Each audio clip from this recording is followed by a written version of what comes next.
بسم اللہ الرحمن الرحیم۔ السلام علیکم ورحمۃ اللہ وبرکاتہ۔ حضرت علی المرتضیٰ سے روایت ہے کہ میں نے رسول اللہ صلی اللہ علیہ وسلم سے سنا، آپ صلی اللہ علیہ وسلم نے ایک دن فرمایا، آگاہ ہو جاؤ، ایک بڑا فتنہ آنے والا ہے۔ میں نے عرض کیا، یا رسول اللہ، اس فتنہ کے شر سے بچنے اور نجات پانے کا ذریعہ کیا ہے؟ آپ صلی اللہ علیہ وسلم نے فرمایا، کتاب اللہ، اس میں تم سے پہلے امتوں کے سبق آموز واقعات ہیں اور تمہارے بعد کی اس میں اطلاعات ہیں، اعمال و اخلاق کے جو دنیاوی و اخروی نتائج و ثمرات مستقبل میں سامنے آنے والے ہیں۔ قرآن مجید میں ان سب سے بھی آگاہی دی گئی ہے، اور تمہارے درمیان جو مسائل پیدا ہوں، قرآن میں ان کا حکم اور فیصلہ موجود ہے۔ کو باطل اور صحیح و غلط کے بارے میں وہ قول فصل ہے جو فضو بات، اور یا کوئی نہیں ہے جو کوئی جابر و سرکش اس کو چھوڑے گا، یعنی غرور و سرکشی کی راہ سے قرآن سے منہ موڑے گا،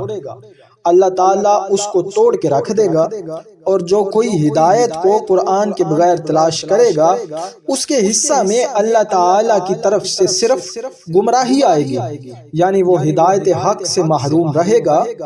یعنی اللہ سے تعلق کا مضبوط وسیلہ ہے اور محکم نصیحت نامہ ہے، اور وہی صراط مستقیم ہے،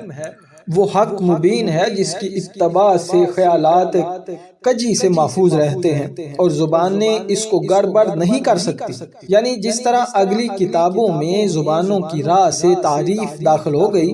اور مورخین نے کچھ کا کچھ پڑھ کے اس کو محرف کر دیا،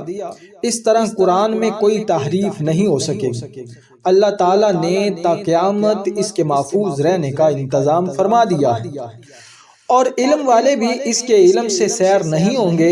یعنی قرآن میں تدبر کا عمل اور اس کے حقائق و معارف کی تلاش کا سلسلہ ہمیشہ جاری رہے گا، اور کبھی ایسا وقت نہیں آئے گا کہ قرآن کا علم حاصل کرنے والے محسوس کریں کہ ہم نے علم قرآن پر پورا عبور حاصل کر لیا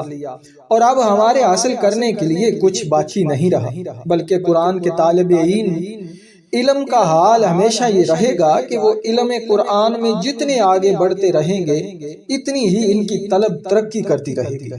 اور ان کا احساس یہ ہوگا کہ جو کچھ ہم نے حاصل کیا ہے وہ اس کے مقابلے میں کچھ بھی نہیں ہے